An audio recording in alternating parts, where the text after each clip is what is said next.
Hello all லைவில் நம்ம ராஜமாதா கனி வந்து மைக் போட மறந்துட்டாங்க.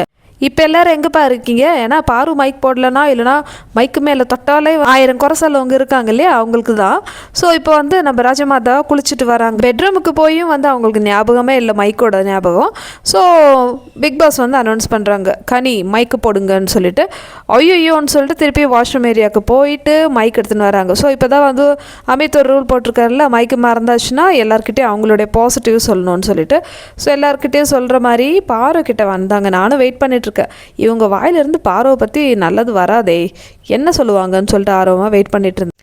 என்ன சொல்கிறாங்கன்னு பார்த்தீங்கன்னா, பாரு மைக் போடாததுக்கு என்ன மன்னிச்சிருங்க, நான் வந்து உங்களுக்குள்ளே இருக்கிற அந்த லவ் இருக்கு இல்லையா, அது வந்து ரொம்ப ரசித்து பார்க்குறேன். அந்த லவ்வுக்காக நீங்கள் எந்த எக்ஸ்ட்ரீம் வரைக்கும் போகிறீங்க, அது ரொம்ப பெரிய விஷயம், அந்த அளவுக்கு ஜென்யூனாக இருக்குது. அதனால் இந்த ஒரு கேரக்டர் இல்லைன்னா இந்த ஒரு இது வந்து எனக்கு ரொம்ப பிடிச்சிருக்கு உங்களன்னு சொல்லிட்டு பாருக்கிட்ட பாரோட பாசிட்டிவ் சொல்கிறாங்க.